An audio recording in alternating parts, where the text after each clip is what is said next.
Hello and welcome to today's video. This time a bit of a change of pace as we're going to finish off the vintage Puffin storybooks from the recent Penguin collection that I bought. So these are Puffin storybooks from 300 up until the early ISBN releases. So sit back, relax, we've got a lot to get through and let's get to it.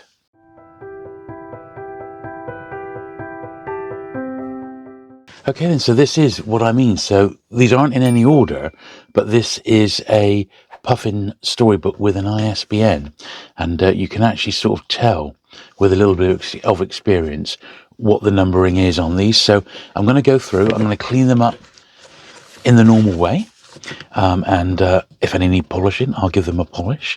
I'll give them all a brush as well as we go along.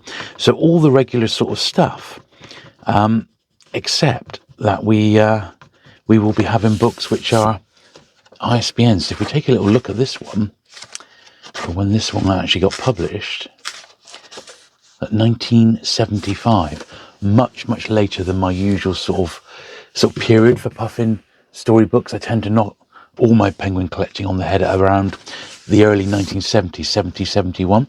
But there might be some that I end up keeping, like this, for example, because that has got clearly a Quentin Blake cover. There we are. So books like that, I might be tempted to keep.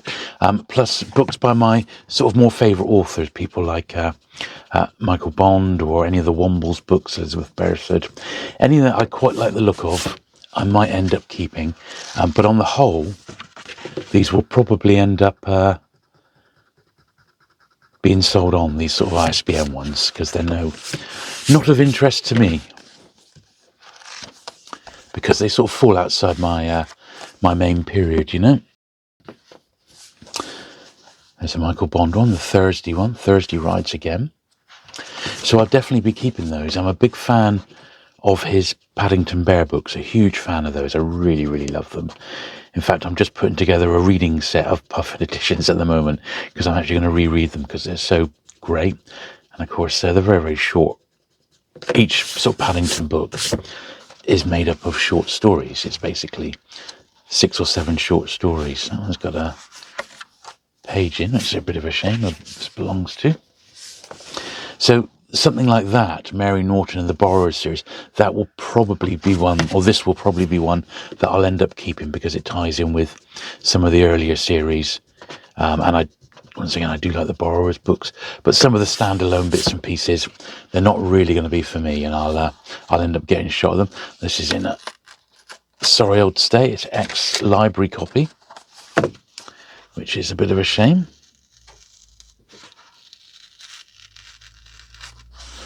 But you do find this with children's books. They go through the ringer a little bit. There we are. It's about as good as we're going to get, that one. Annette Street Library, okay. Midnight at the Oasis.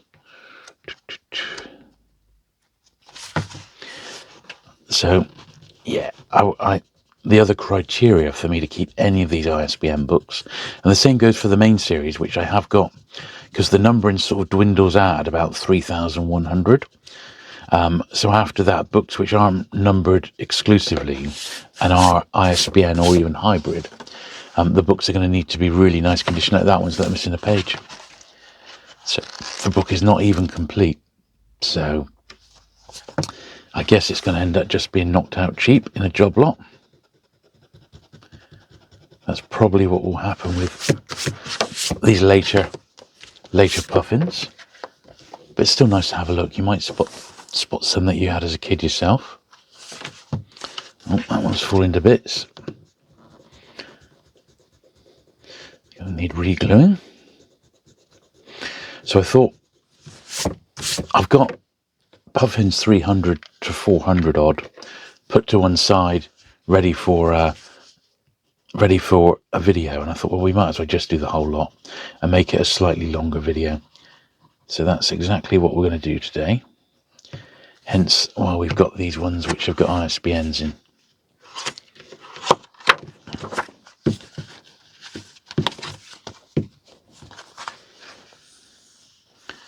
So we should just do a mega video.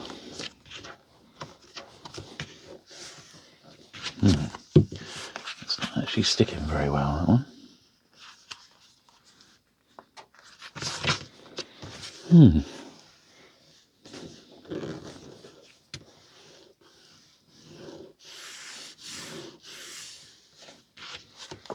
Okay, I think that got it.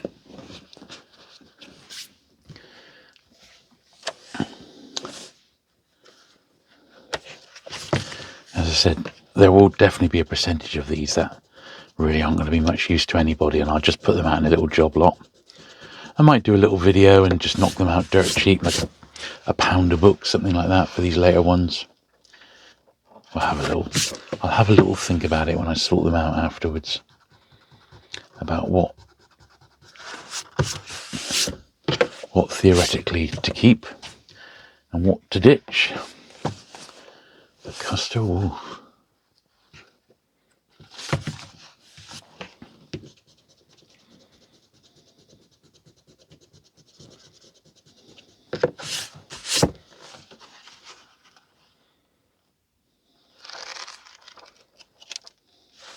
But certainly I've got a soft spot for Puffin. I do like the books a lot, but you have to sort of draw the line really with Puffin, else you could just end up going forever.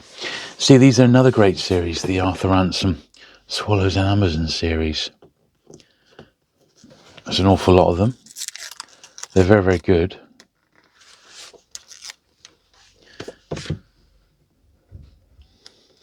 I might be tempted to keep these, but the thing is, when it's these ISBN ones, the books need to be mint, and this is not mint, is it? So I imagine it's just going to go in the old rejects pile, I'm afraid. I just simply don't have the room for these later ones, which aren't part of the main series, unfortunately. Dr. Dolittle, see, that's quite nice and tidy on the face of it. So that'll be one that I'll probably end up keeping, you know, this one. Because he's in top shape and part of a series. Don't mind the Dr. Dolittles, there's a lot of them, once again. But see, that's in really nice shape, that one. Let's see when that was printed. Yeah, 1969, so it's a fairly early one as well.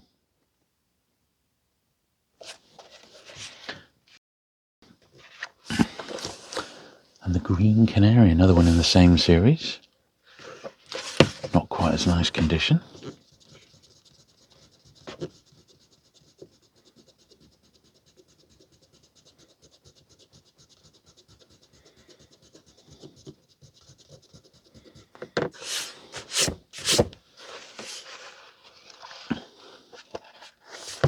£12p. The trouble with Puffins, and I've said it before, is that obviously they were aimed at youngsters and young adults, sometimes even really young readers, and the books don't tend to survive in as good condition as just, you know, normal books, you know, regular adult fiction books. Consequently, I think they're harder to find and much harder to get a run together of nice condition Puffin books, I think, you know.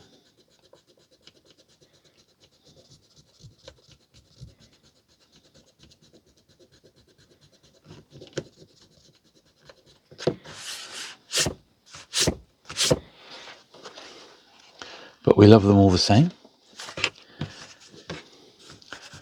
Certainly I remember having some read to me when I was young, in the mid-1970s.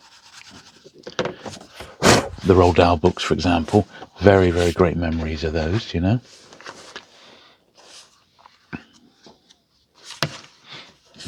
Got a bit of ink on.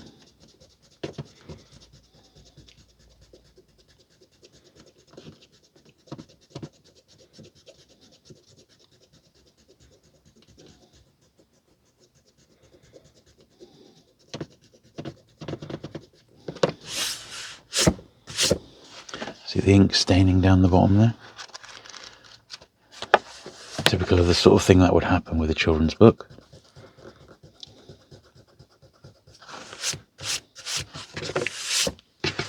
And so far I'm filming this today on a nice cool Sunday morning, so at the moment I reckon folks are having a bit of a lie-in, you know, but I've already been up for an hour or so sorting books.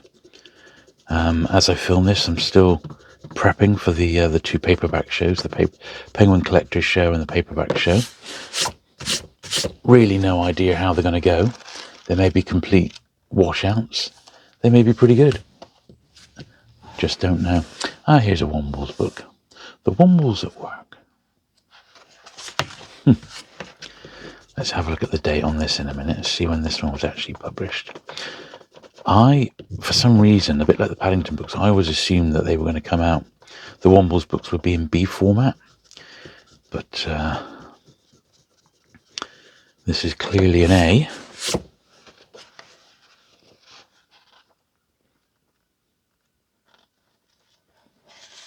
Got some writing at the front here.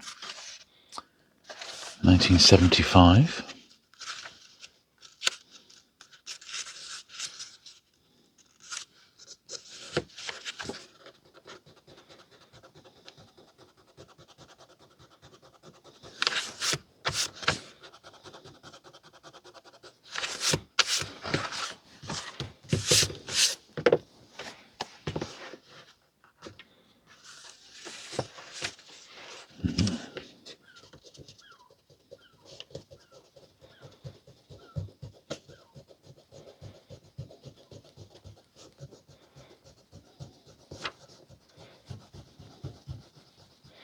Bit of a dedication and name inside this one.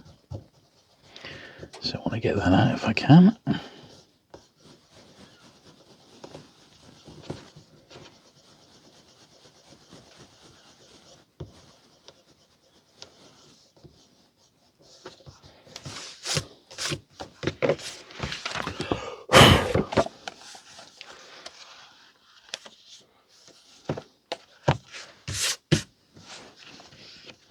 Yeah, I think he's going to be alright. I'm going to keep that one. So that gives you a little idea of the ones I am going to end up keeping. Really, really nice condition ones and books. That's sort of part of series that I collect anyway, or authors that I like. But the rest, I think, are going to be moved on.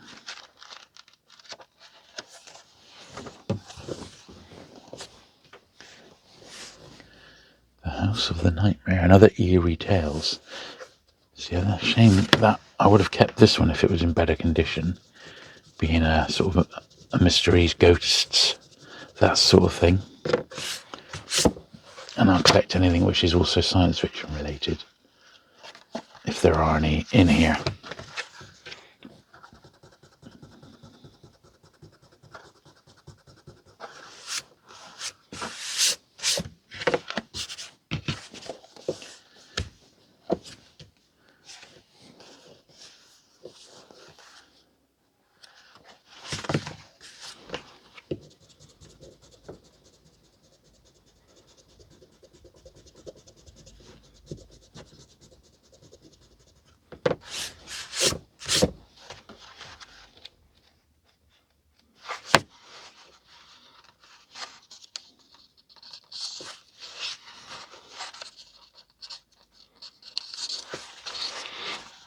So yeah, in a way, this is almost like a double video.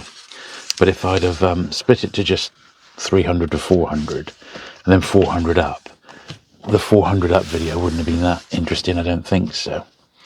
And it would have been quite short, so I think it was better to do them all in one hit. So slide that pile over there, and carry on here. Widdershins Crescent. But yeah, I think you've got to appreciate seeing some different sorts of books this time around as we work our way through the mid-1960s on the Penguins. Some great stuff been in there, certainly the last batch we did with the Beatles and J.G. Ballard. That copy of Silent Spring was really nice. All those May Greys, when I sorted them out, I only had one or two of those, so almost all of those were brand new to my collection, which is really cool. Another Dr. Dolittle.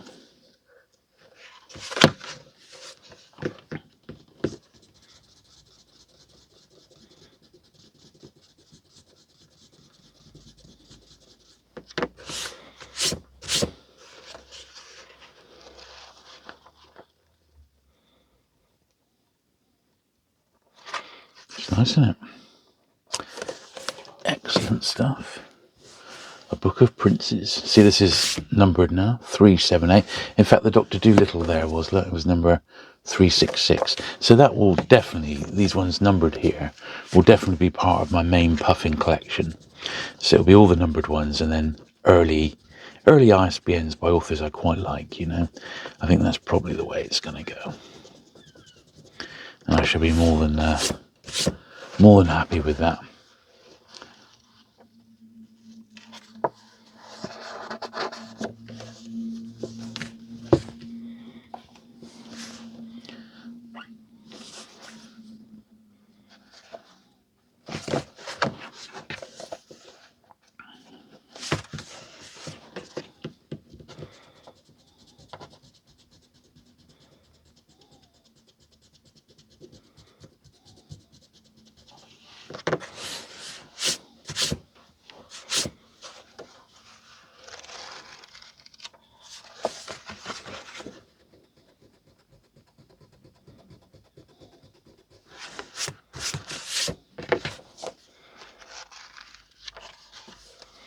Lovely. Put another pile down. Got a hell of a pile of B formats to do as well today. The larger format paperback. Loads of them to do. Big stack. I think they were much more common in children's books than they were in the adults, you know. And I think they were generally for younger puffin readers, I think. And like quiz books. I think that sort of was the criteria, you know.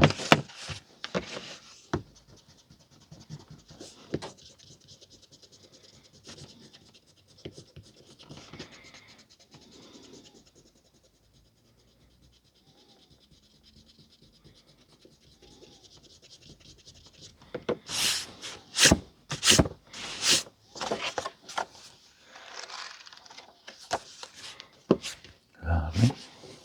That's really nice, you know, I mean, really, really nice. Yeah, so the cover illustrator was Victor Ambrus, and Victor Ambrus was the illustrator on the Time Team. Do you remember Channel 4 series, the Time Team, the archaeological series? He was their resident sketch artist on site, and he specialised in sort of like Vikings and medieval sort of artwork. That was his thing, and he did do a little range of covers, and that's one of them. Very, very nice indeed. Sadly no longer with us, Victor Ambrose, but fantastic, and always a highlight of the Time Team was seeing his renditions. Nowadays, of course, because Time Team has sort of come back as a YouTube series, it's all done with computers, but back when Time Team started, he was the on-site sketch artist, and he was fantastic. But yeah, I knew he did a few bits and pieces for Penguin and Puffin.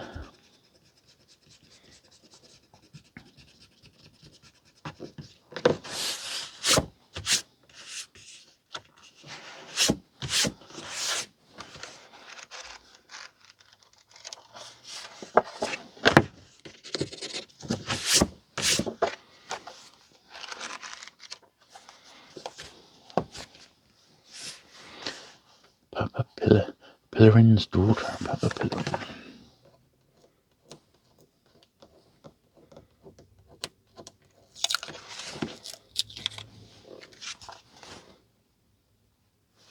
Yeah, so that's going to need re-gluing. So I think we'll do that right now.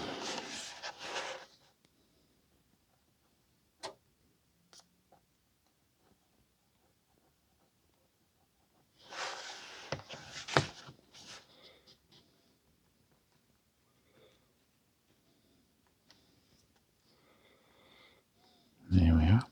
So because that was, you know, nicked there, that was why the original collector of this Penguin collection, Alan, that's why he historically sellotaped it up back in 1973 when he got this. And thankfully, since that was now 51 years old, the sellotape has aged and it just sort of crumbles off in your hands in most but not quite all cases. But in most cases, that's what happens.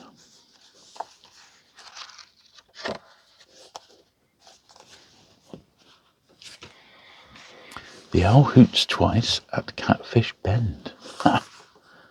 Title and a half, isn't it?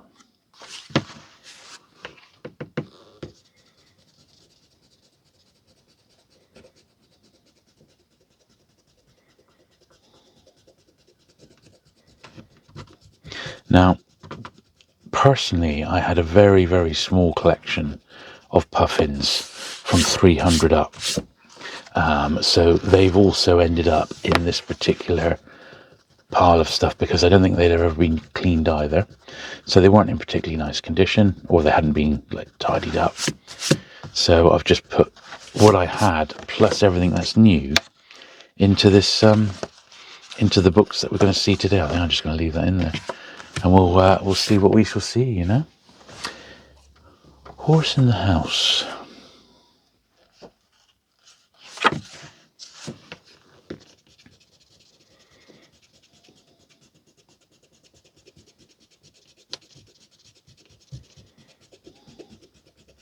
But amazingly, the collection, I haven't got these yet, but there is even more puffin storybooks and picture books to be collected. So I might just need to work on those in the fullness of time. Now, I was just looking at this one, and that's one which I think is going to benefit from a polish. So that's the first one in actual fact. And look at this, look, Stuart Little, the puffin of that. That's really nice, isn't it? A good one to get.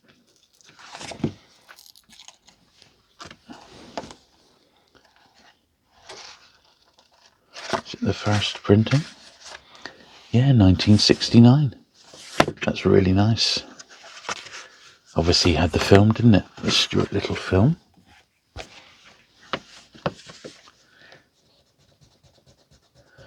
Oh, that's cool. It's nice to get sort of iconic books, you know?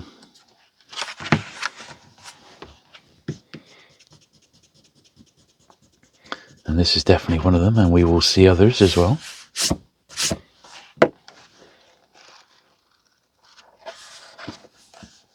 Yeah, that's nice. Yeah, pleased with that one.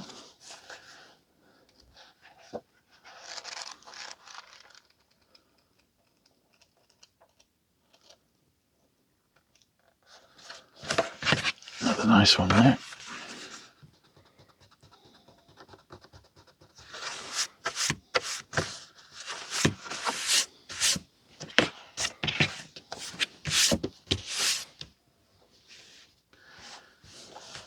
Harriet and the Cherry Pie. Now that's got a bit of sticker on there.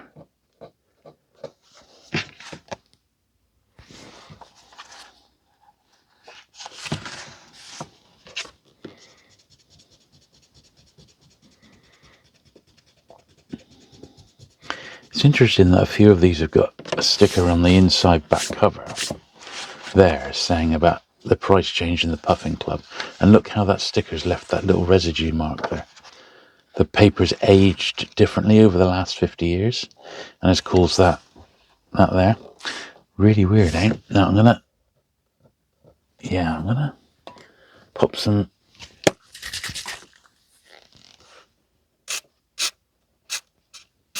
targeted Mr. Sheen on that one, and we'll pop it up there and we'll let it soak in for a bit, and we'll come back to that in a minute. Right, Country Child.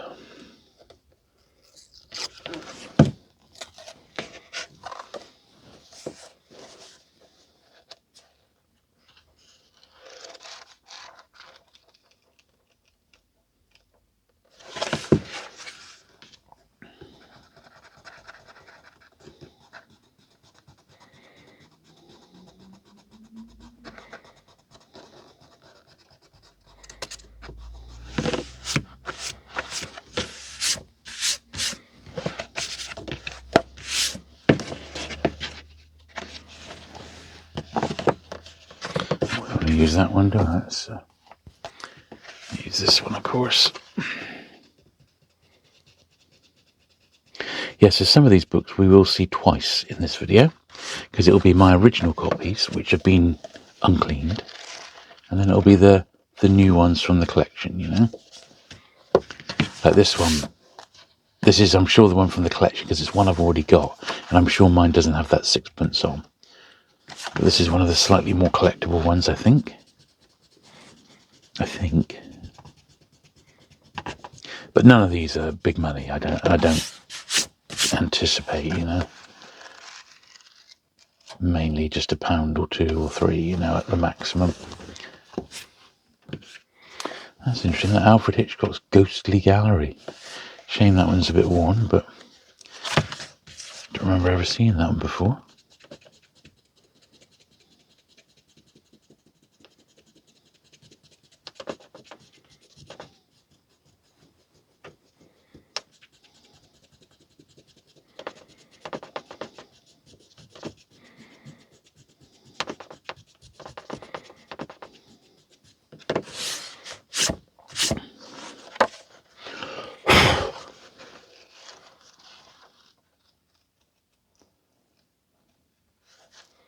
That's all right. Jack Coleman, Leon Garfield, that's the name that rings a bell. Oh, that looks like this has also got a page out. I'm going to have to be quite careful when I make my list of upgrades to make sure that if this is one I'm going to keep. So, yeah, it's a numbered one. I'm going to need to make sure I go through and make a note of these ones which have got bits missing so I can put them on the upgrade list. Right, here's the one that we just dabbed with the polish. So call that up now. And what I'm hoping is that it'll mean I can just take off the sticker mark. The sticker residue, rather.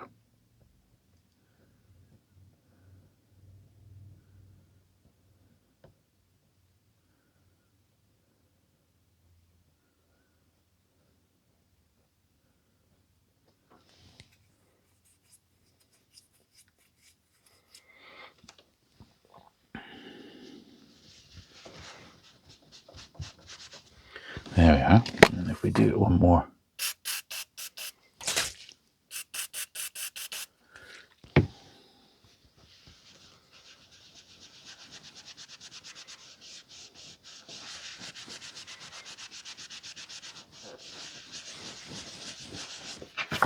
There we are. Yeah, that's got that off about as good as it's going to get, I think. Better than having a sticker mark there. Yeah, it's left a little bit of a mark, but not. It hasn't interfered with the actual book itself. It hasn't torn the cover, which is what I was hoping, so that's good. All right.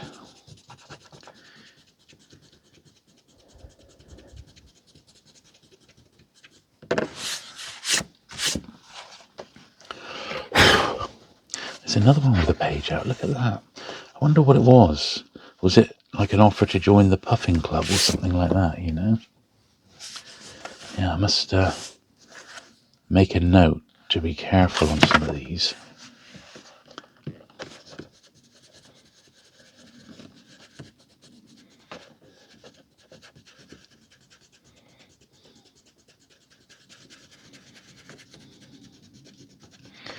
Yes, when I get them sorted and popped in front of my computer, I want to be very, very careful. I go through them and make a note of ones which have got like the back page missing. So even if on the surface they look nice, I need to put them on my upgrade list, because there's one thing I don't like is incomplete books, you know. Yeah, look, I think it's people are doing this. They've taken out the final page to join the Puffin Club. That's what it is. And it's made some of these books a bit harder to get, maybe, because they've had the application form included. I reckon that's what it is, you know. There we are. See, we've solved the problem within the video. Listen, that's the sort of thing we do on this channel. We are detectives in the book world.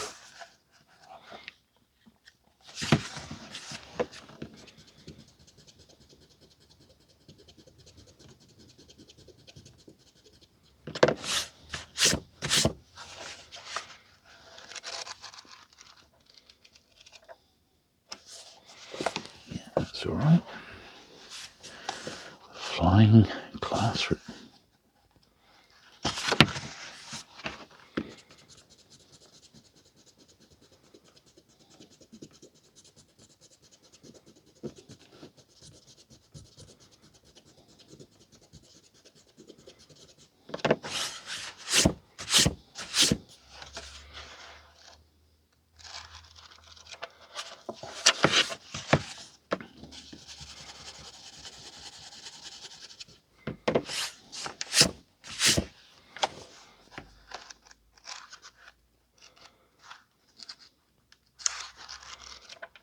There we are.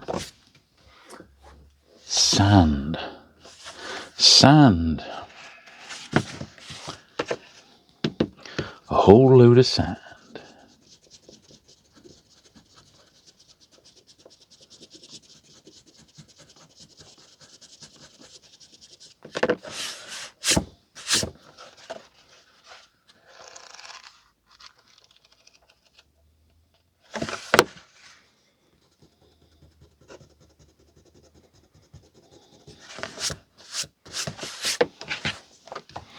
Lovely. Let's pop these up on these two stacks here. Pull another wedge down for us to be working on. So, the Marsh King.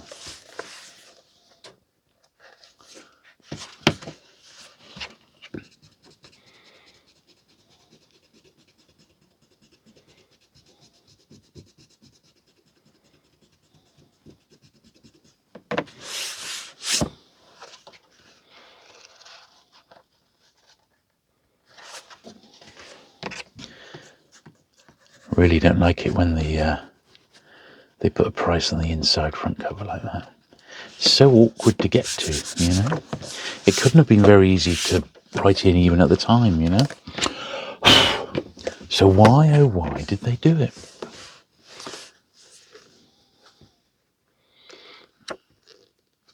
That is what we'd like to know.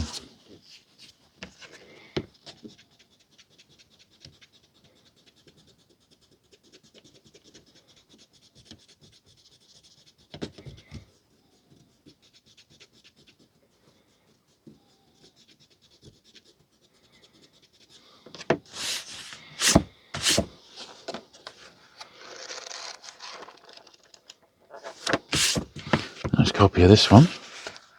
Mr. Lee. Part of the Swallows and Amazons again. It's lovely, beautiful, beautiful copy. Even though it's ISBN, I'll definitely be keeping it. This one's nice, but it's got faded. It's so faded. What a shame is what we say.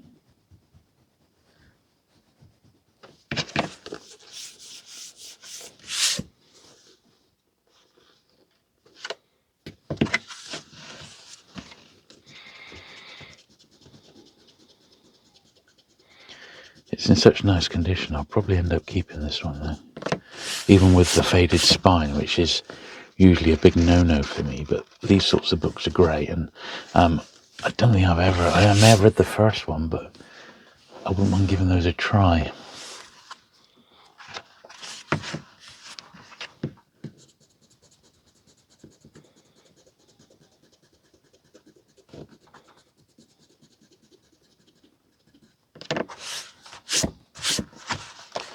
Nice copy of that one.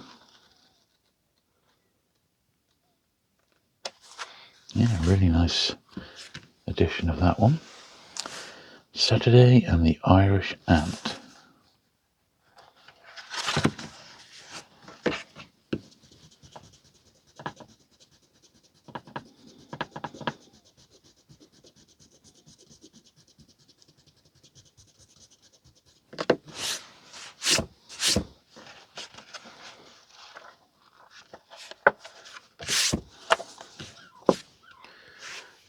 Another one in the series. Sadly, this got a bit of tape on, which is going to spoil it.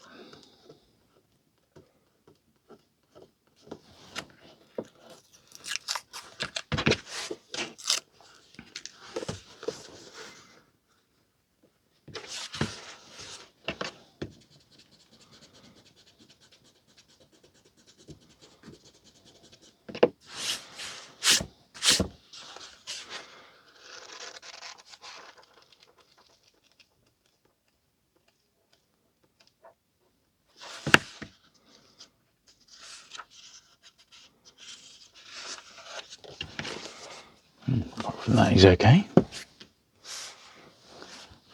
Secret of the Missing Boat.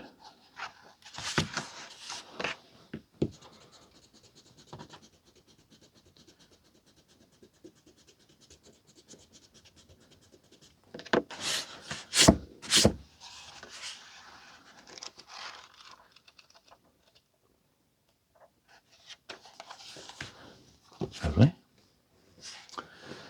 Mr. Endrick.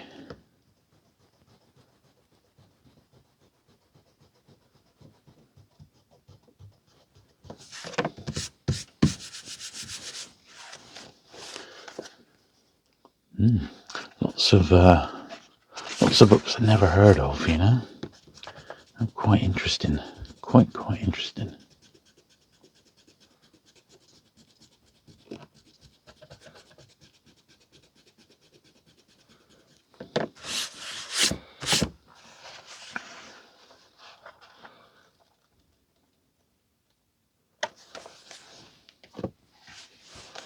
Case of the Silver Egg.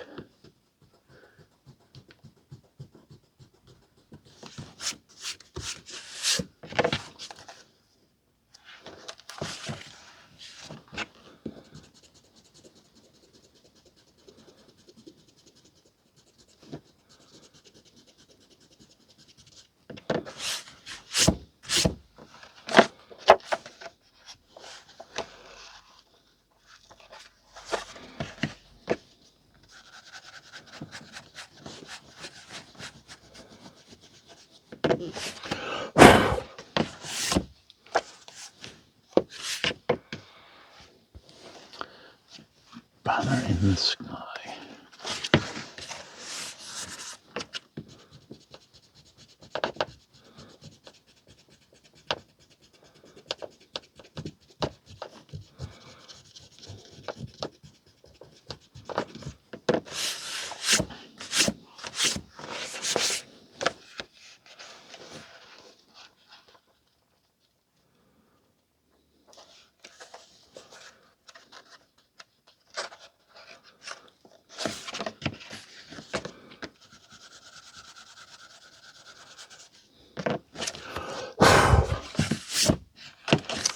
Still such an annoying spot, you know.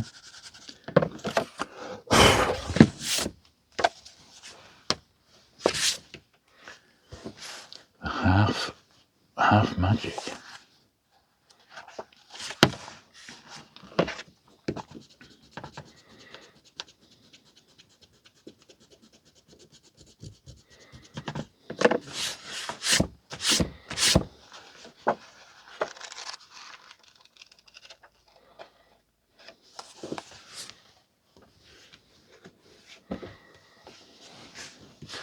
Golden Goblet.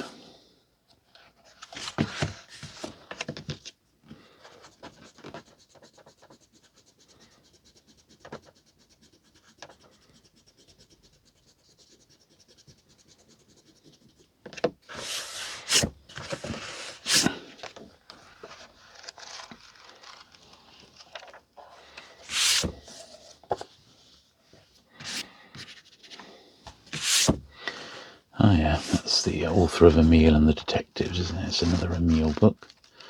Not one I ever read that, actually. Emile and the Three Twins. Let's just make a third pile there. That's the one for the polishing.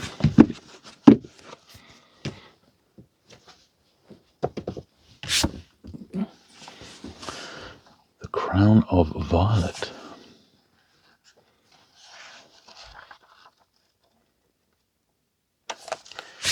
All right. And the rain came in.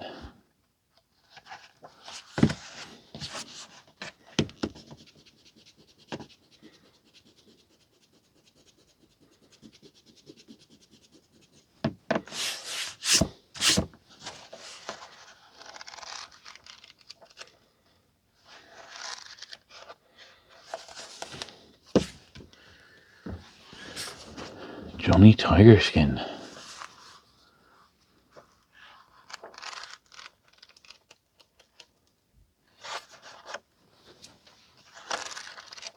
title and a half, isn't it? You won't remember.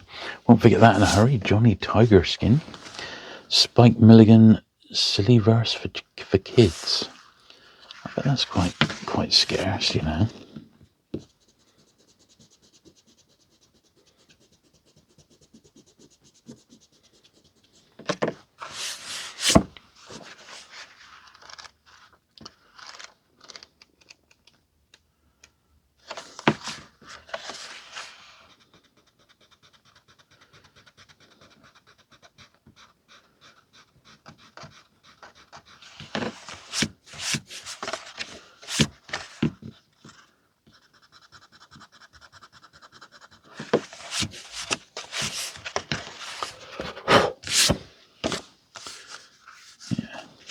I'm going to give that one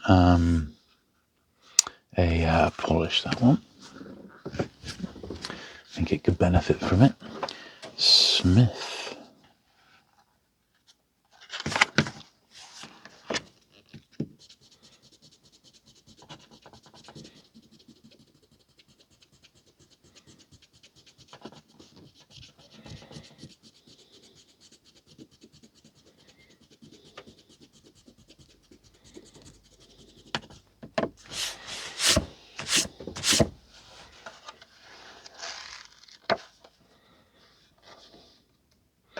Yeah, this first page, I thought it felt like it had been laminated. You get that now and again. It's weird that they've only laminated the front and the spine, but not the back cover. Weird. Weird. The Goalkeeper's Revenge. Oh, Bill Morton.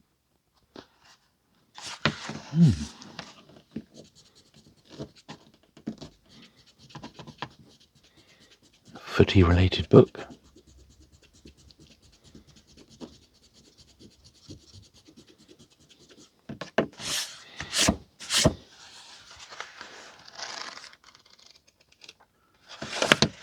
£6p? How dare they?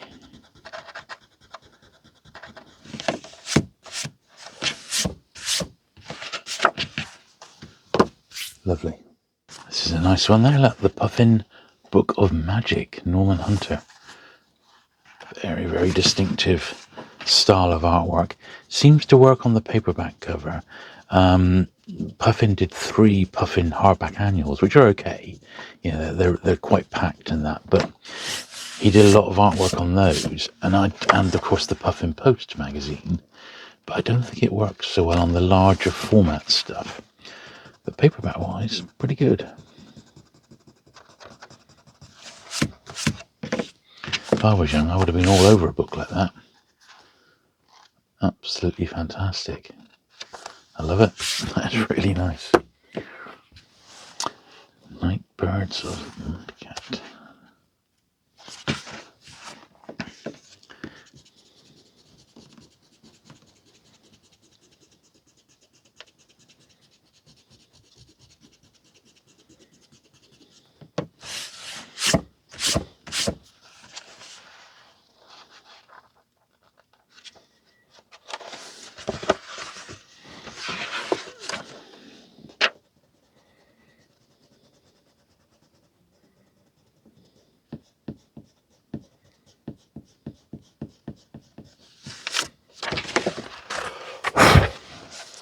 Interesting that it's got a Puffin bird up there. Megan Pope Park. Joan Aitken again. And another one. Black Hearts in Battersea.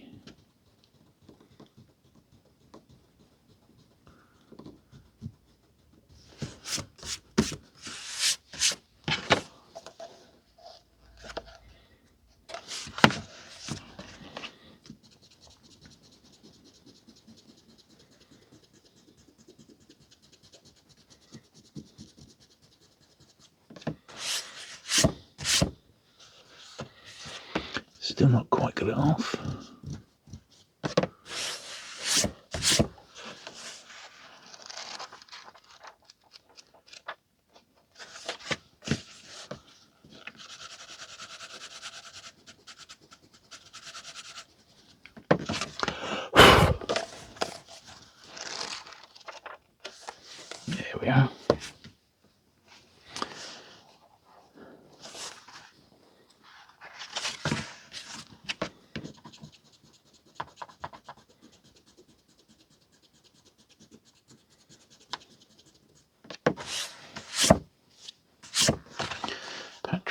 Kentigern King.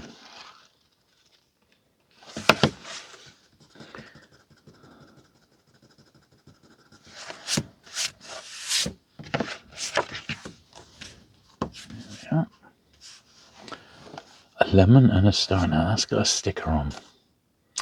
Apart from that, it's a really tight copy.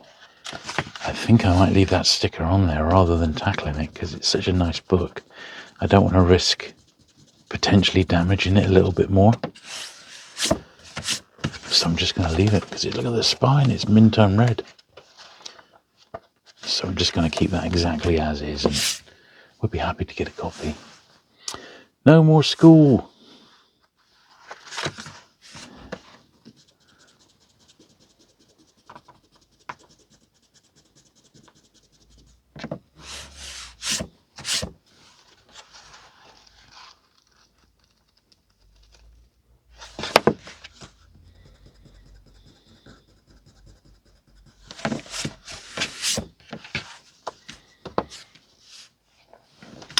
Just to feel gold.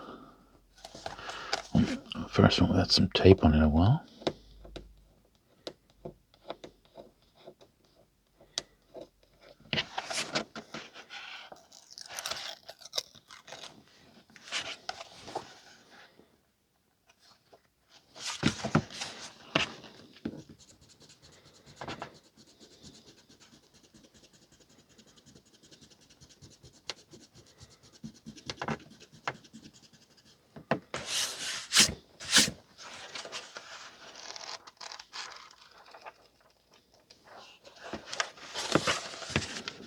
That AP right in the spine there.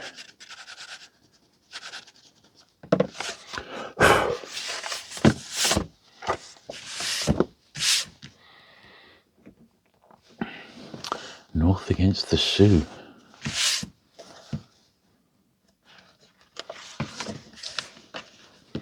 The Sioux Indians, that would be.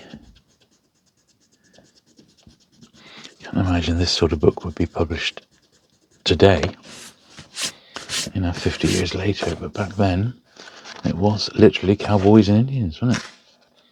1969. 55 years ago.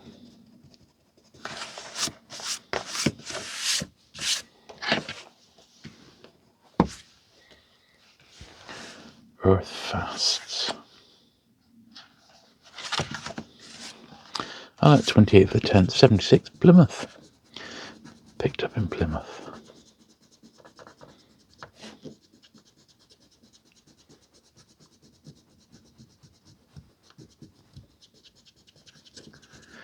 Wonder where.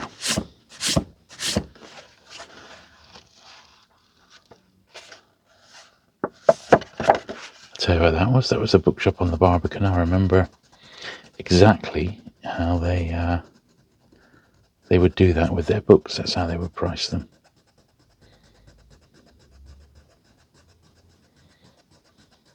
And I can remember going in there as a schoolboy and picking up some penguins because I started collecting these when I was at school. And I remember the pricing.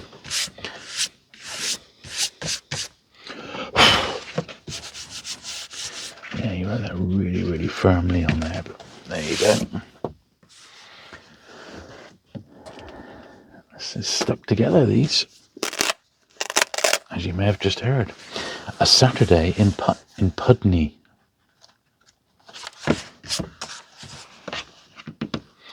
Well, where on earth is Pudney? That's what we'd like to know.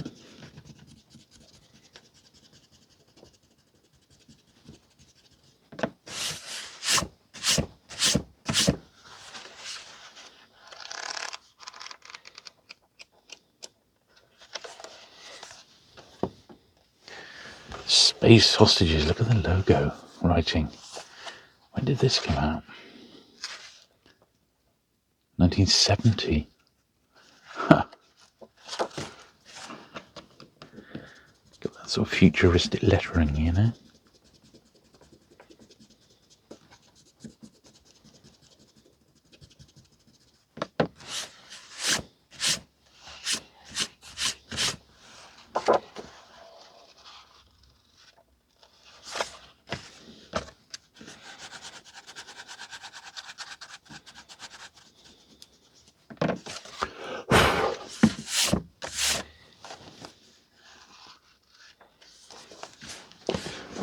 let's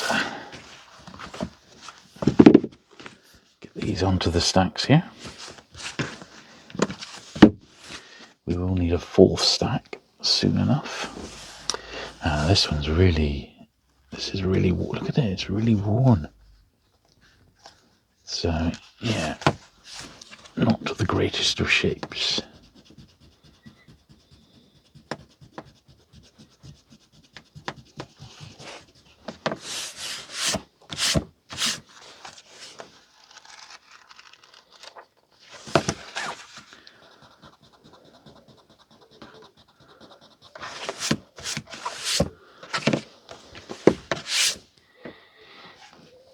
The White Dragon.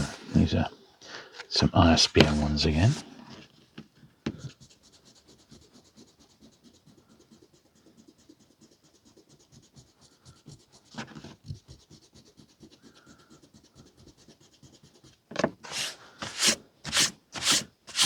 Which means they're post 1970.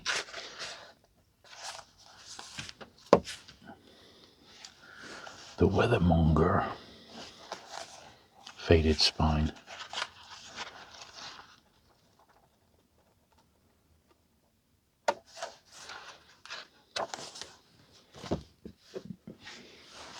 Cold Flame.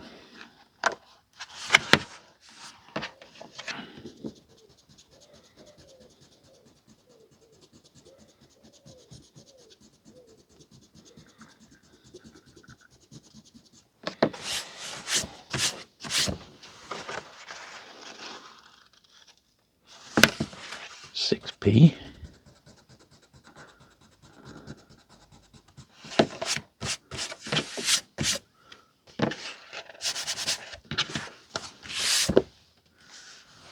Dolphin Crossing. Jill Patton Walsh.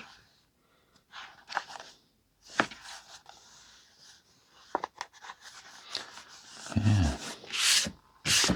Second World War. Dunkirk.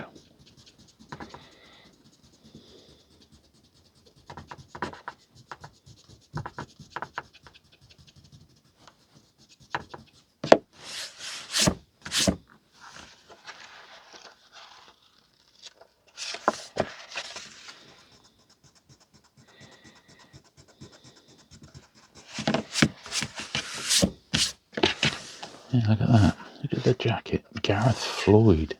It's a wraparound.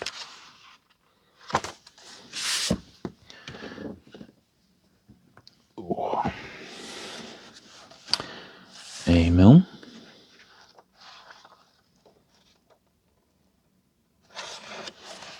Yeah, that's alright.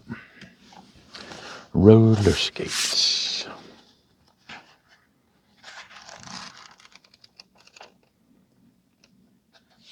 Shirley Hughes, illustrator. Devil in the Fog.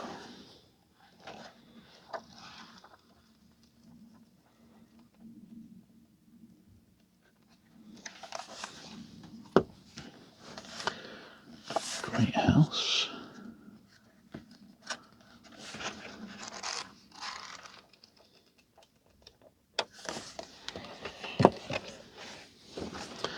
Viaduct. These are all okay. Now, that little batch there, I think, were from my collection to begin with, so they didn't have the date and place at the back to be rubbed off, like so many of these books have.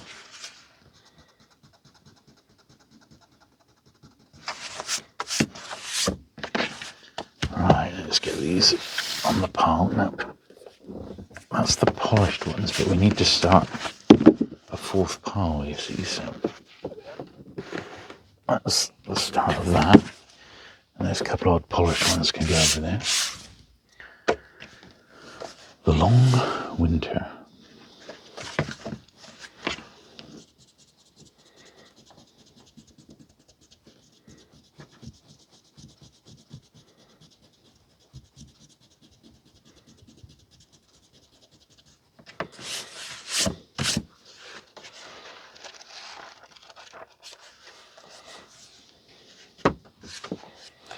This one's been laminated. I can feel it straight off the bat, and not been laminated too well. The lamination on is really, really thick.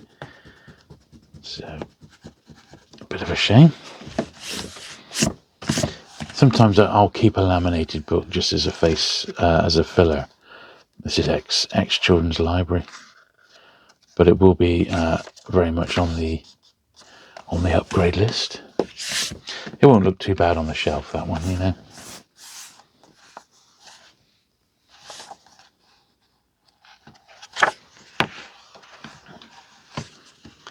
That's obviously very important, is how it looks on the shelf.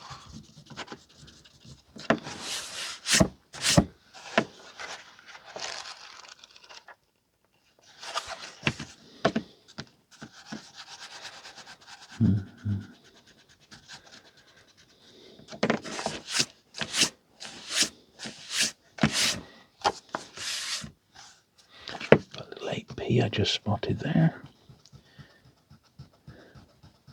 Right on the front cover. Right in his light. There we are. Oh, another one that's been laminated. Castaway Christmas. Oh, yeah, awful. And the Puffin Club filled in, but not sent away. It's another filler, I'm afraid to say.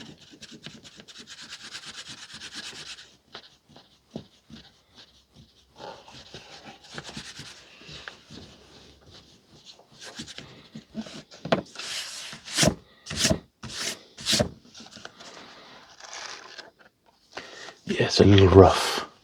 A little rough. Pollyanna, that's a famous one, isn't it? Famous Puffin. Very nice condition by the look of it.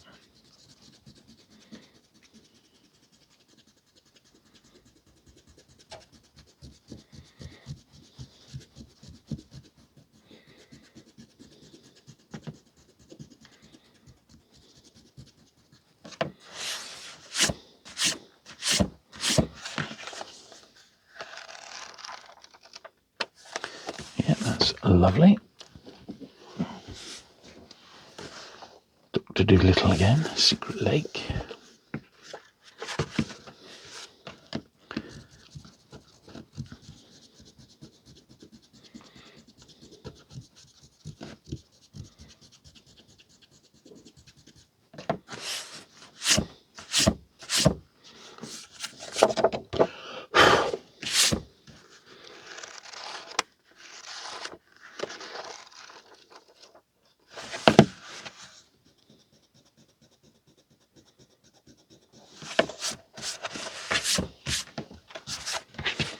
Nice.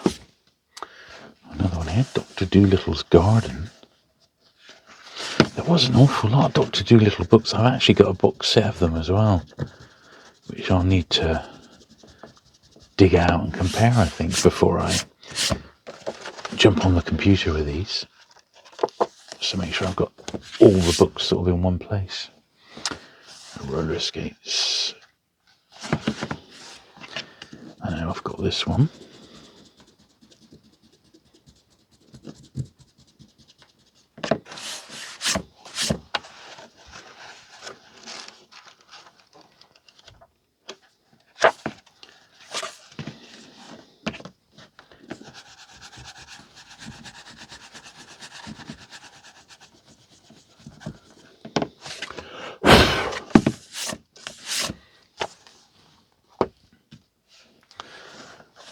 Just a little caravan.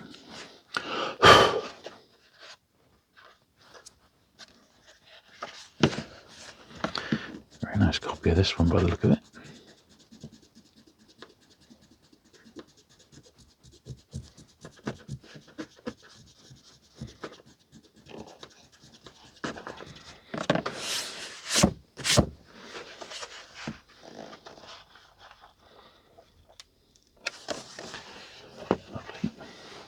Hell's Edge. Remember ever seeing this one before?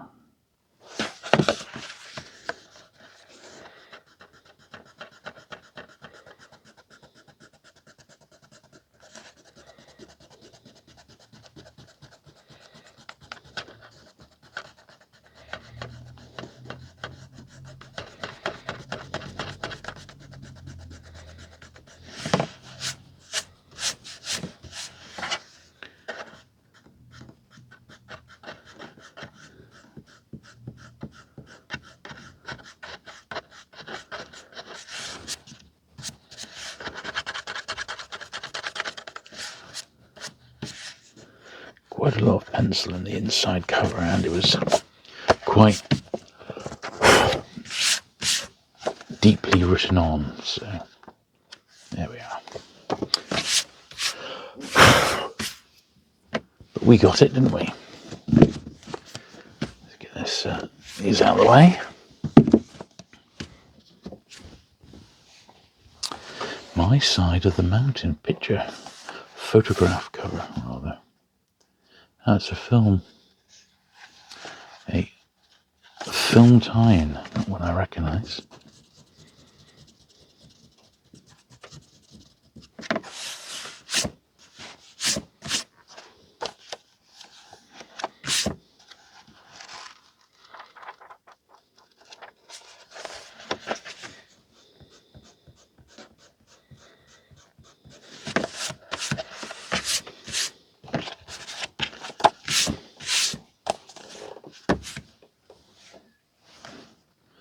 Oh, see, understand. God, this is a bit worn, so we're going to need to get the glue on this one in a sec.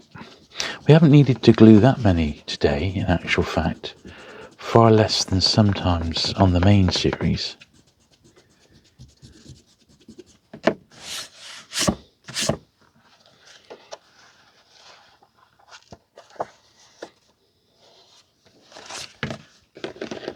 Yeah, he's just coming out there.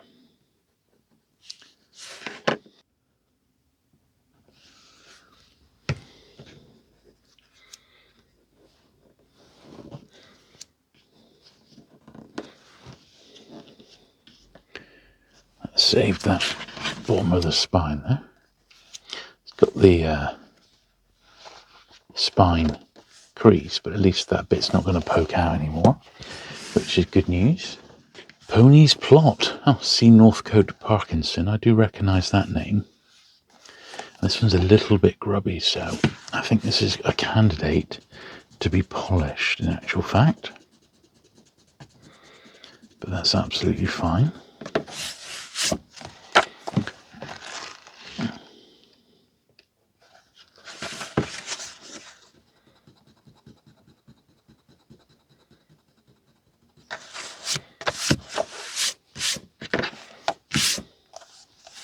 Yeah, but then the little polishing.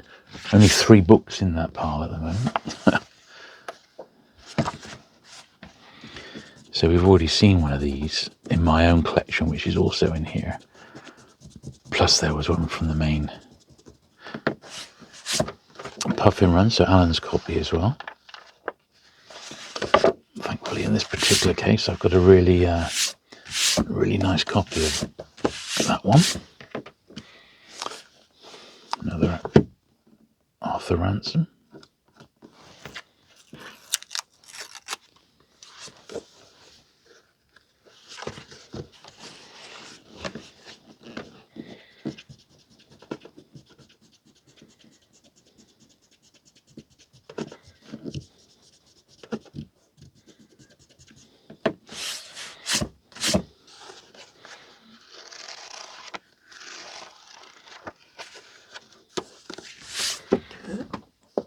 Should grab another pile here. Oh, right. Sand. Well, we saw it once. That must have been.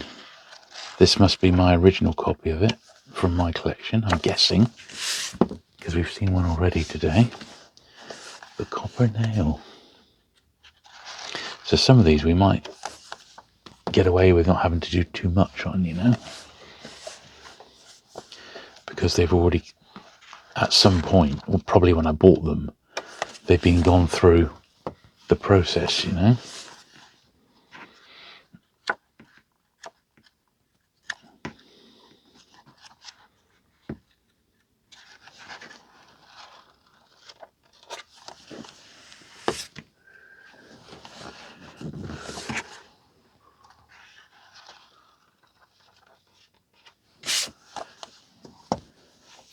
Yeah, see, that's my copy of The Wolves of Willoughby Chase. The one from the collection earlier had the 6pence in there. So I may actually keep the other one and read it, because it's one I've been fancying reading for a while. Pigeon post again.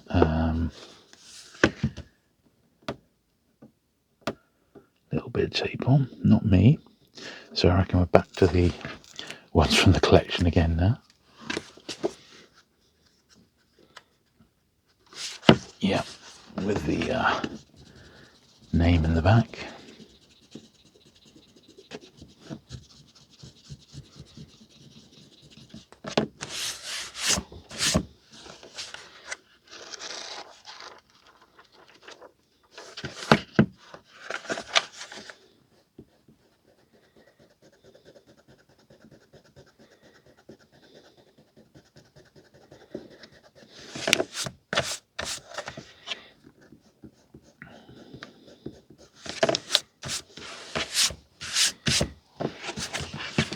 Right, we need to get these out of the way. Onto the 4 stacks. The Battle of Wednesday Week.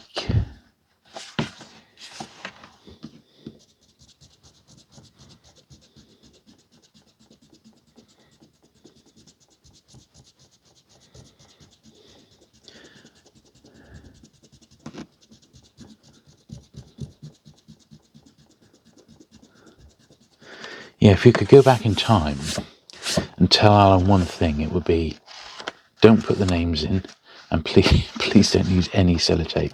Just use a bit of glue or leave them. That's what I would say to him.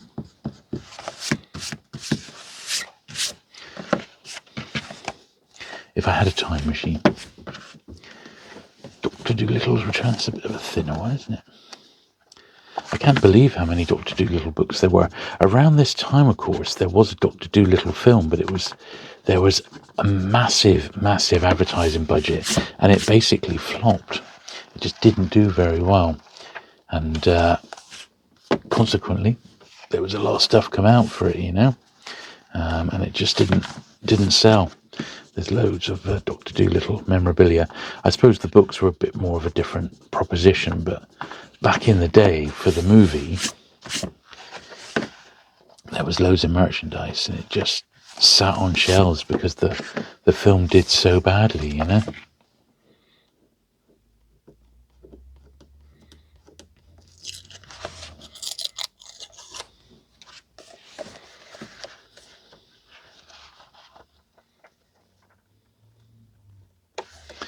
The inevitable Mary Poppins sequel.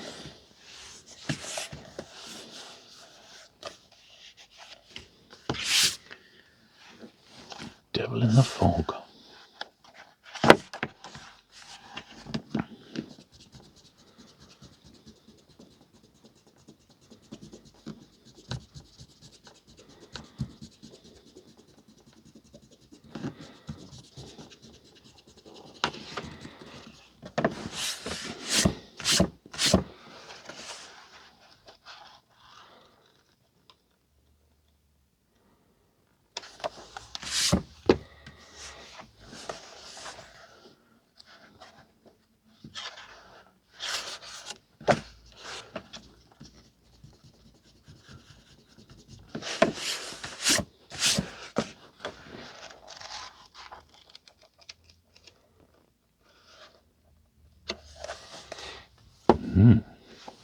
The Luck of Troy, Roger Lanston Green.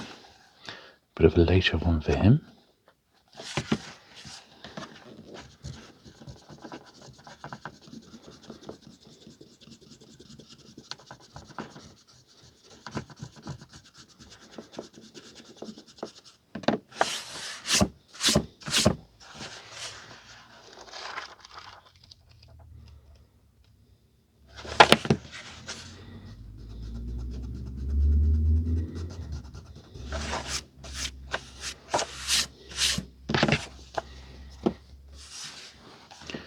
Ribbon of Fire. A spot in the top corner there, 12.5p sticker.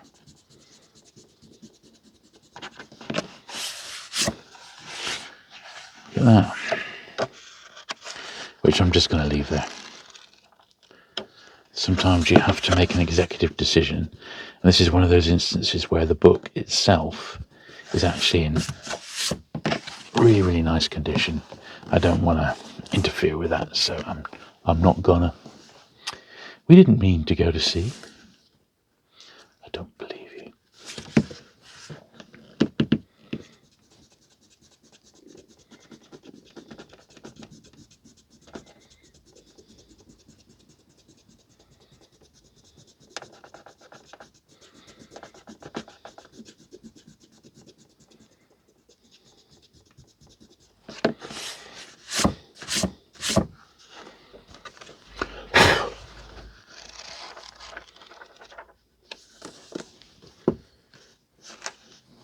The starlight barking.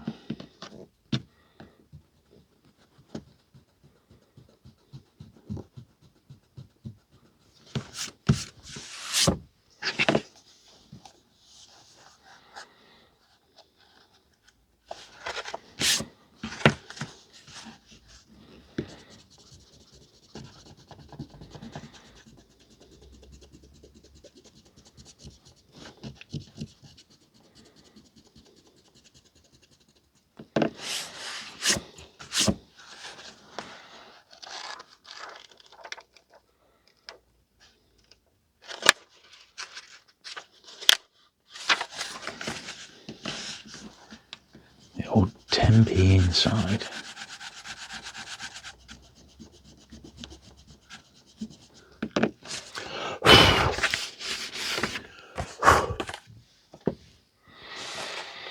Spiderweb for two.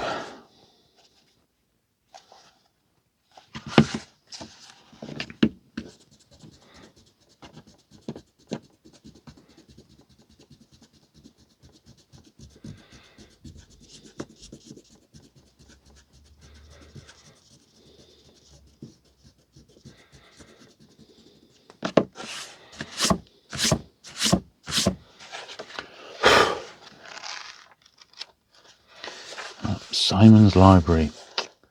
Bit of a shame, because that was a beautiful, beautiful copy. Right, let's get these stacked up.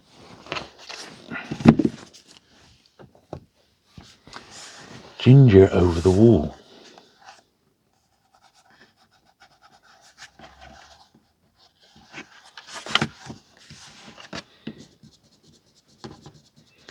Crewkern.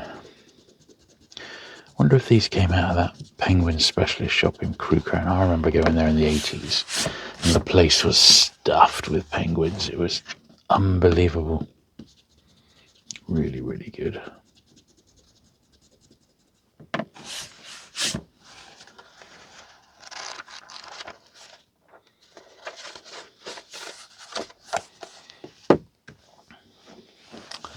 Midway.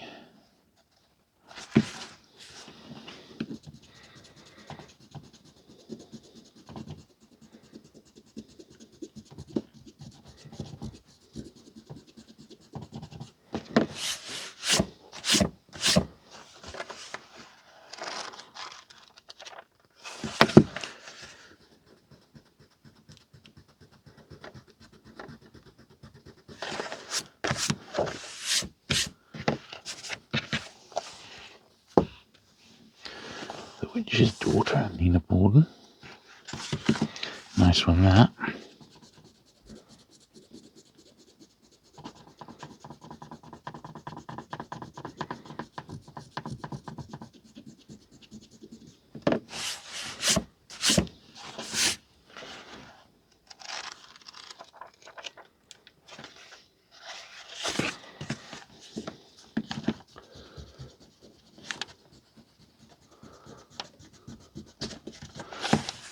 This is not going to be easy, so I'm going to fold it over like so.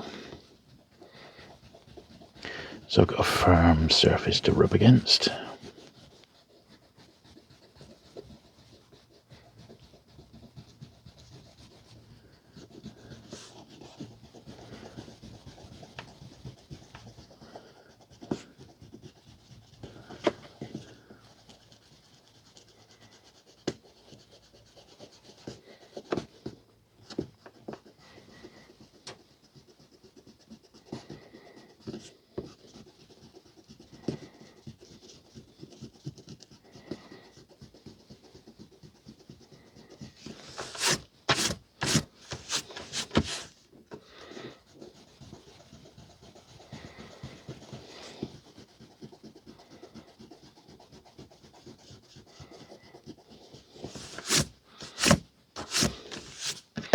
There we go.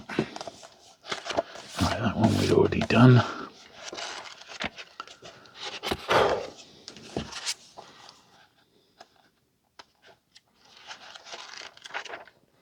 There we go. A whole lot of rubbing going on. The ghost in the noonday sun.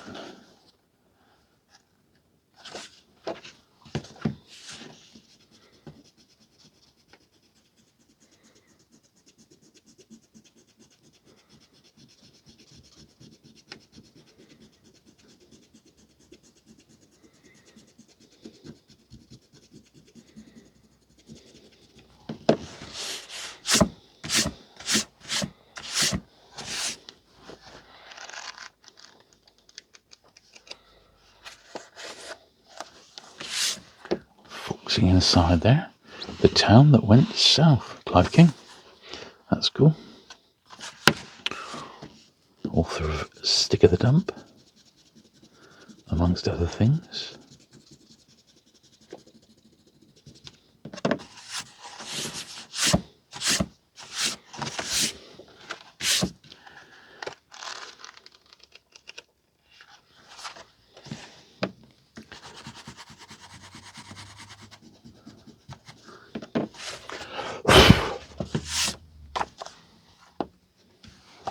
Another journaling in.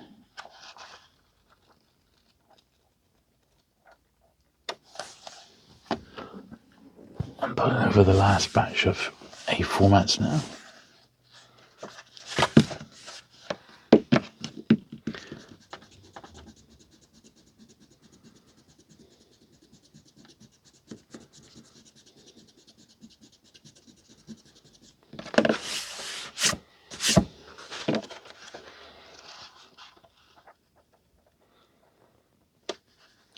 Lovely.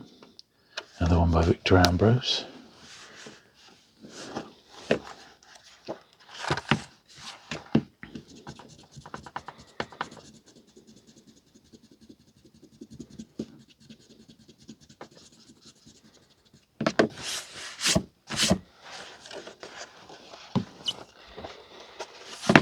Same with this.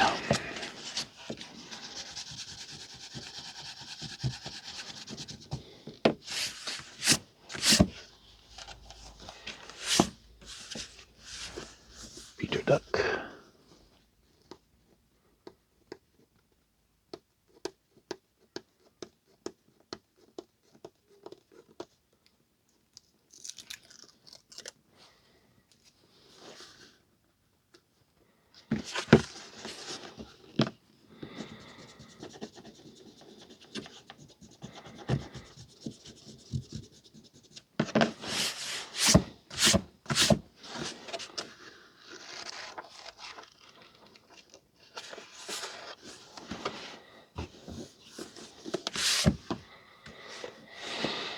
Another Arthur Ransom. Really heavy, this particular book.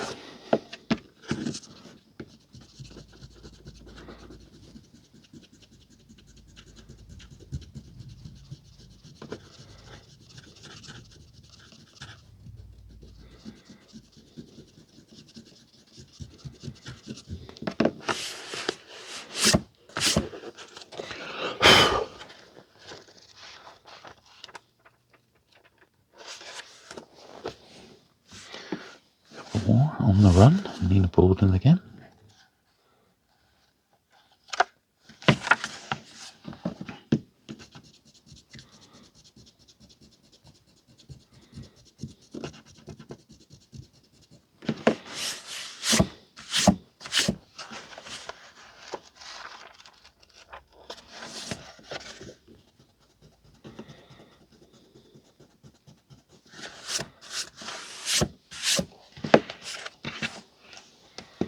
And the last A format one is this.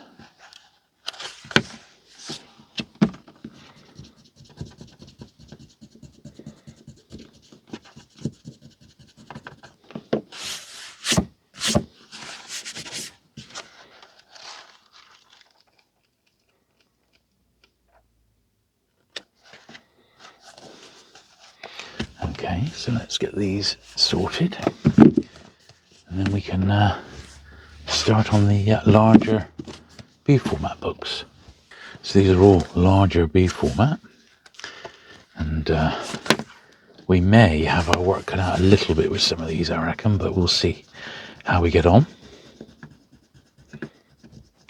This is so thin, this particular one hasn't really even got a spine. Well, it has a little bit, I suppose, but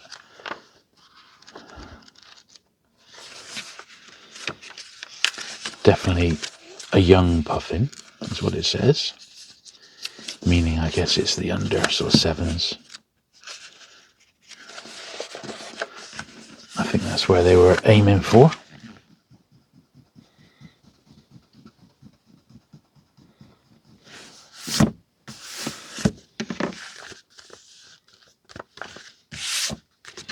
Something like that. Here's an absolute classic, look at that. My first puffin edition of Charlie and the Chocolate Factory, and the edition I remember very well myself. Great book. Not in tip-top shape, but still nice to have all the same, I think.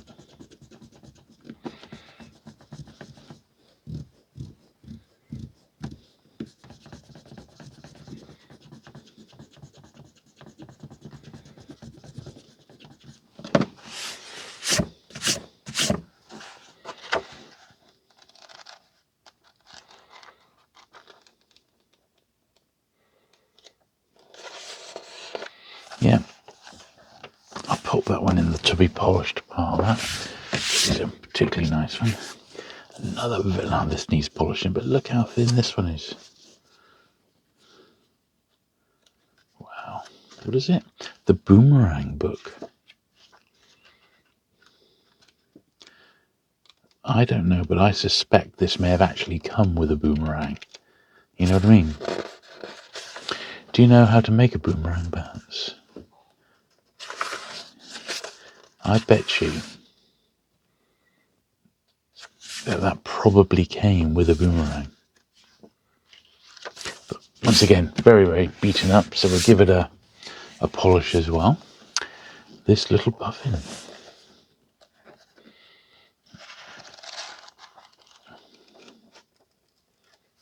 Yeah, that's fine. Galdora. I think Galdora was a little girl's doll, from what I know.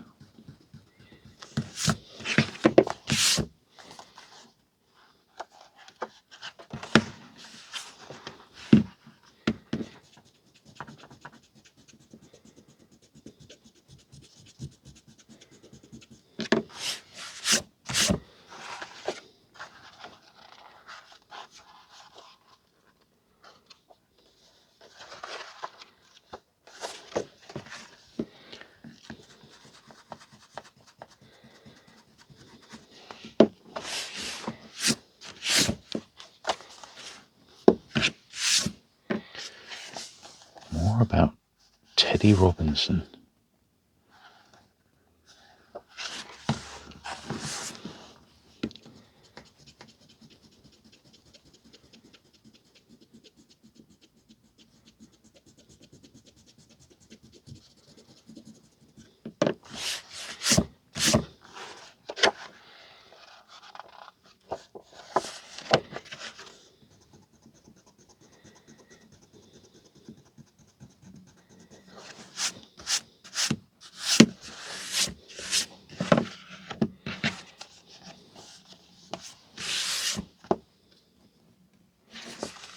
George.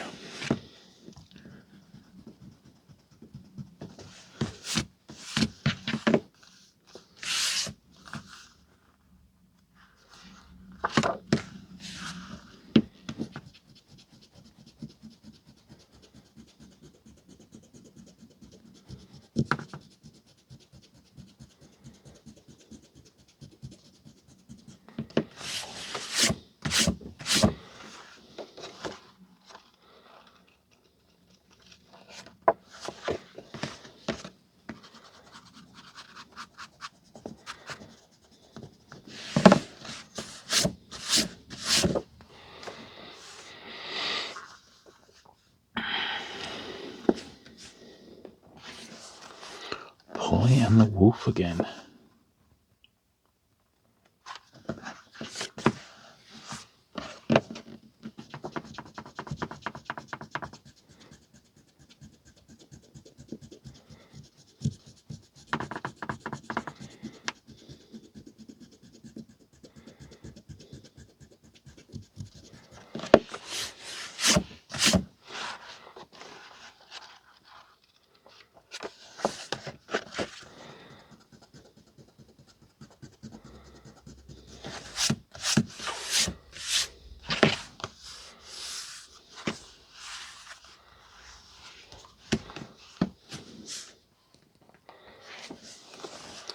The Secret Shoemakers.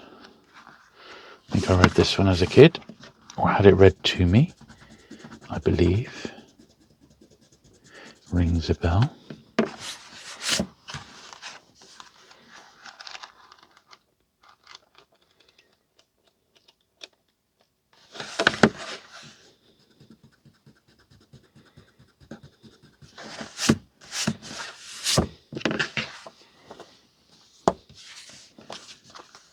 Robin.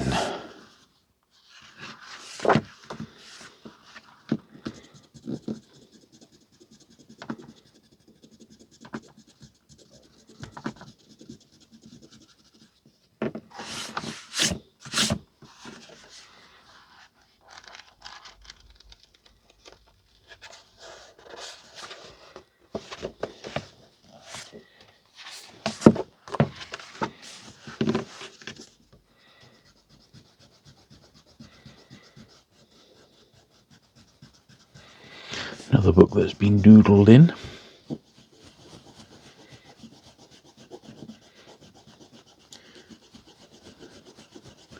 Sadly.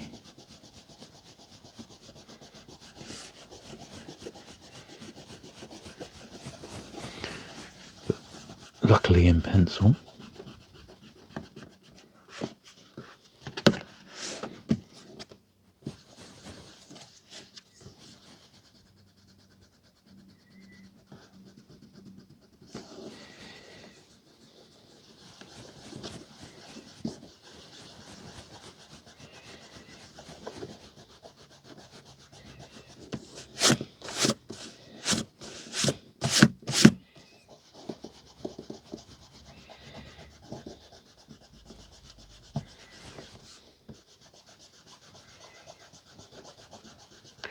I said we might have our work cut out today, and I was not wrong.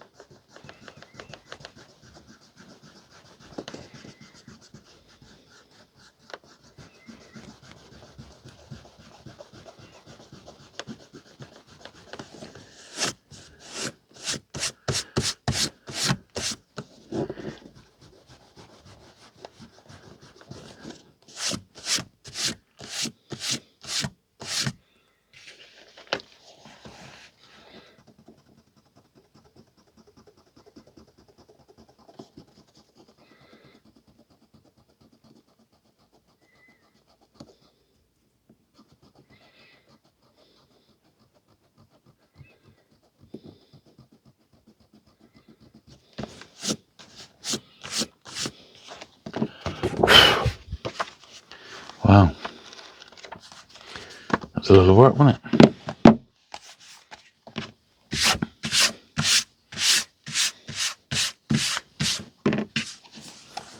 Okay.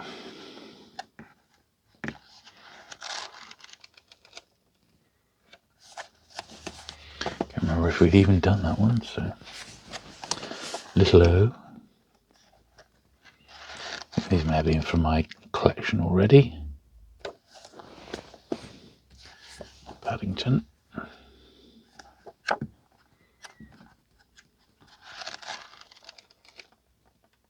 Yeah. That one's signed. To James with all good wishes. Michael Bond. This one was given to me by one of my Patreon supporters. Beautiful, beautiful gift that. Real treasure. Real treasure.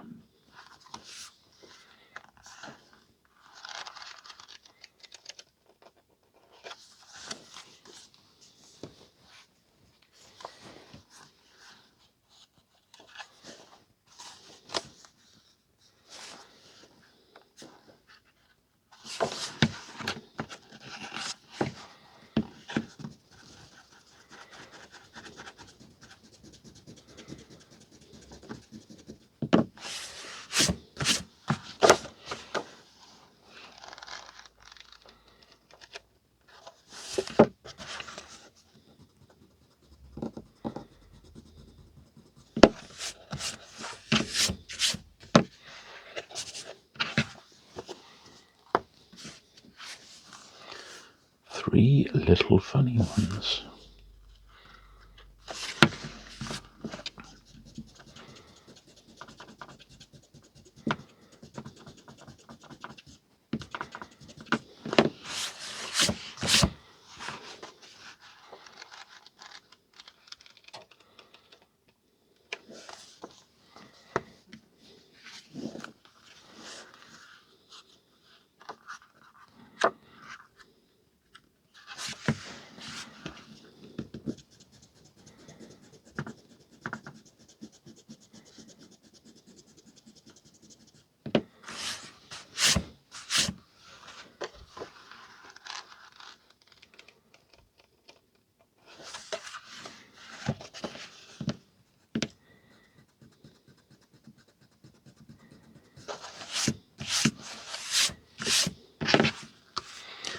Yeah, certainly some scarce books here, I think, you know, these B format ones.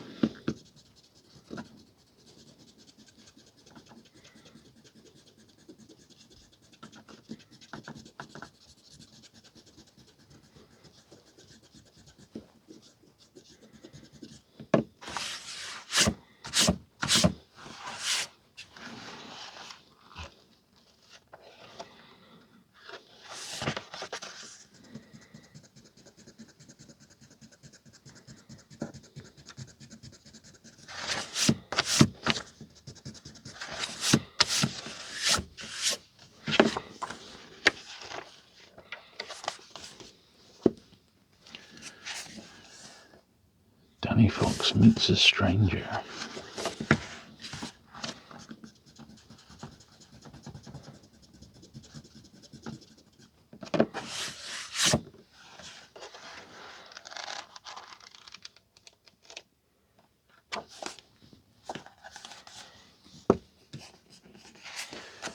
Mrs. Pepperpot to the rescue. I remember either having these or having them read to me back when I was a kid.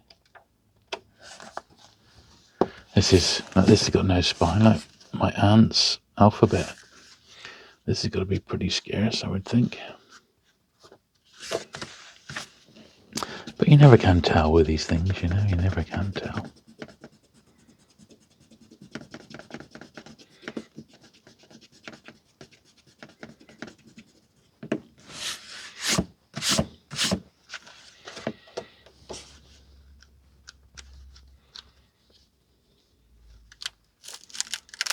Oh dear.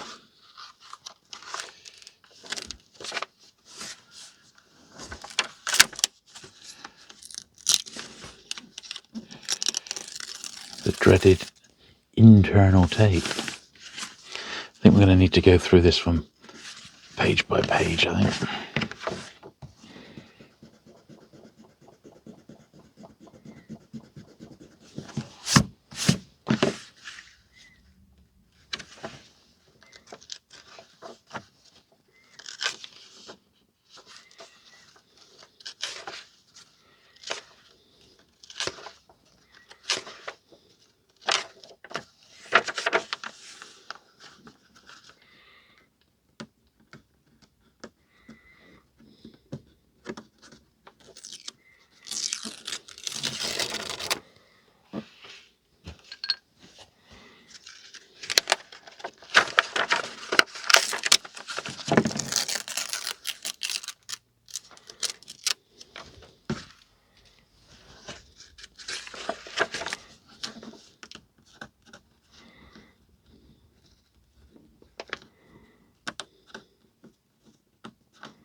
It's like it never ends, doesn't it?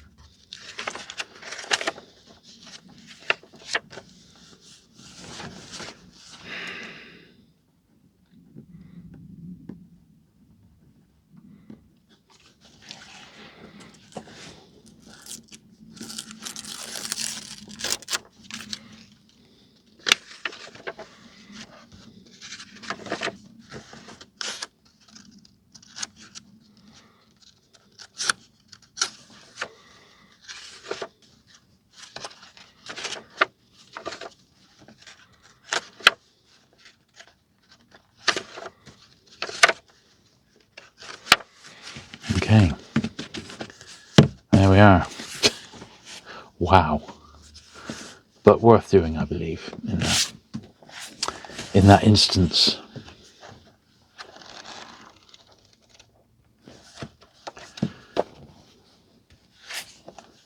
Yes, we're seeing double, in fact triple. We've got 3 copies of this one.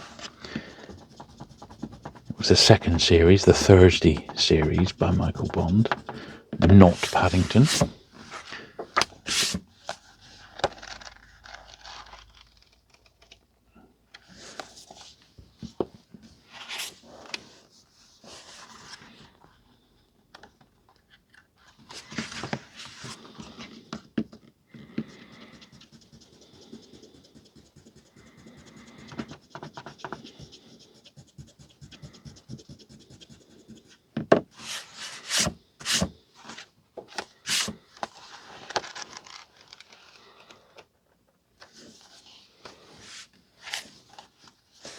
The urchin, the little urchin.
Couple more.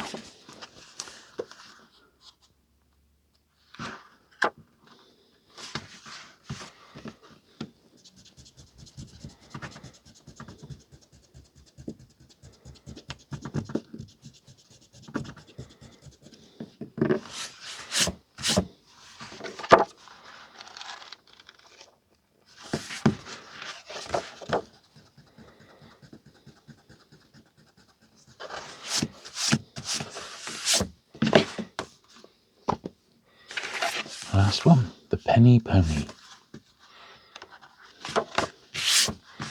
That is a lot of books. I don't know how many we've done here today, maybe about 150, maybe a bit more. So next stage, of course, we've got just a small handful to polish, and we've got the great brush off. So let's get started with that. Right. So let us get the Mr. Sheen on the cloth here. Only got 5 books to do. But this one's particularly bad. That's coming up all right, straight away.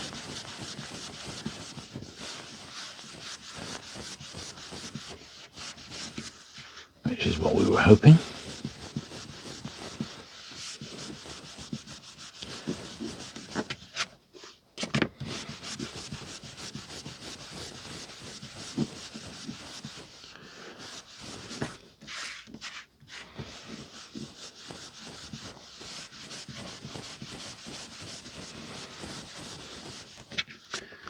Yes, much better.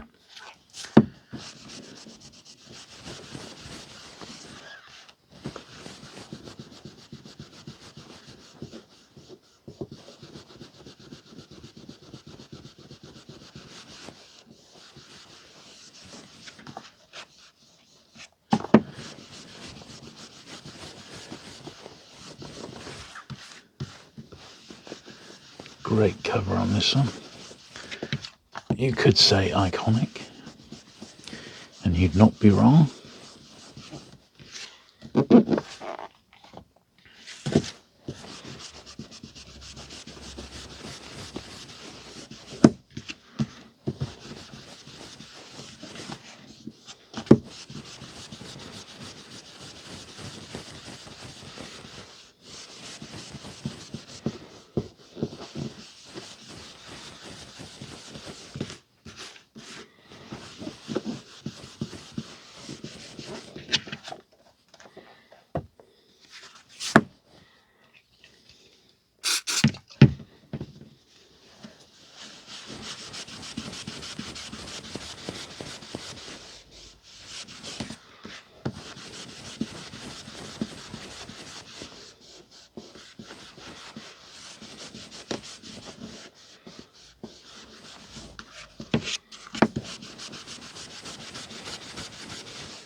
Last one to be polished. Didn't need too many. I mean, to be honest, you could go through and polish every single one, but we haven't got the time to do that, and I'll probably end up doing revised, dedicated puffin cleaning videos down the line when I've amalgamated my original collection. But that's all the polishing done. Look at that. They were definitely the ones to get done, weren't they? Now, I think what I'll do, we're going to do some brushing now. So we'll start with the B format books, I think.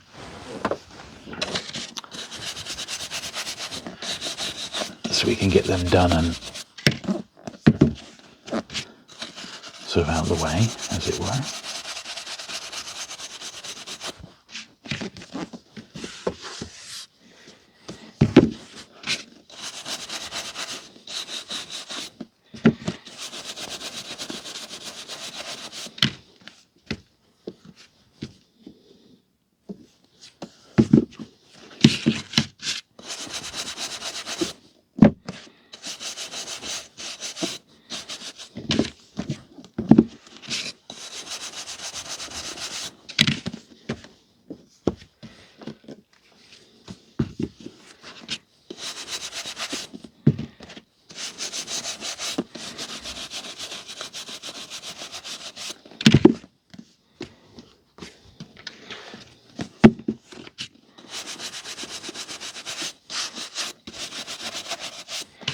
Lovely, so that's all the B formats cleaned as best we can.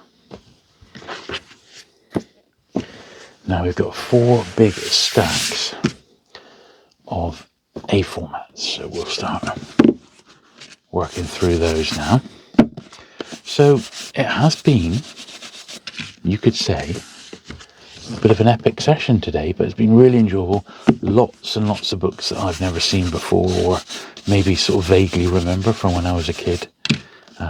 Certainly this is the tail end of my Puffin storybook collection.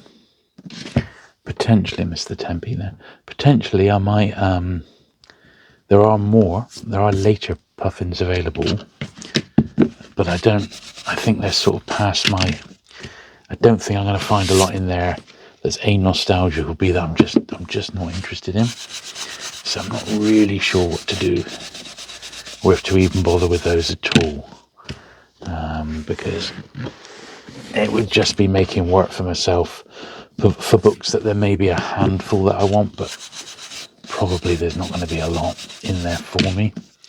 So I don't know whether to bother at all really with those. It's a bit of a dilemma, you could say, you know.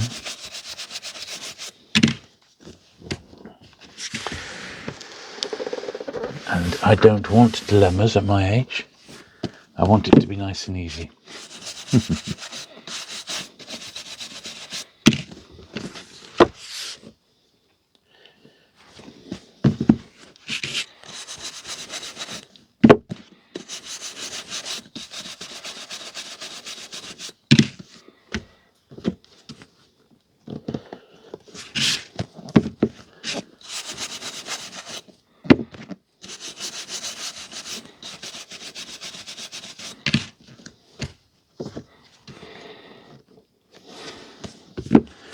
But as always, I hope you've enjoyed looking through these. Certainly some great books. Simple as that. Some really, really great books. My job, of course, is not finished once we've done this video, you know. I have to take these inside, get them all sorted into numerical order, be sat in front of my computer and go through them again to see which ones are missing, which ones may never have got released, and which ones I've got, but they're not really in good enough shape. They need to be upgrades, because like we saw, there was a couple with pages out, wasn't there? And we can't be doing with that, I'm afraid to say. It's just not the done thing, is it?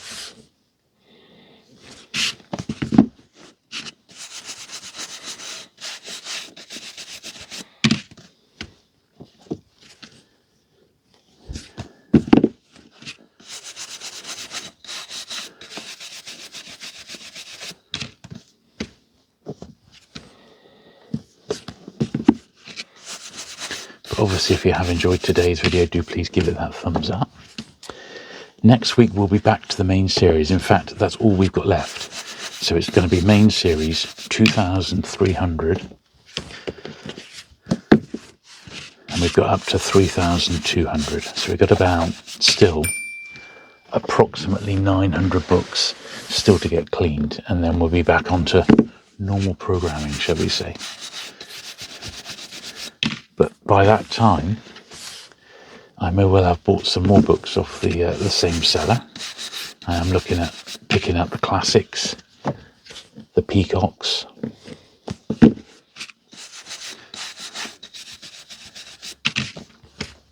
and some other bits and pieces. So really, there's more to come.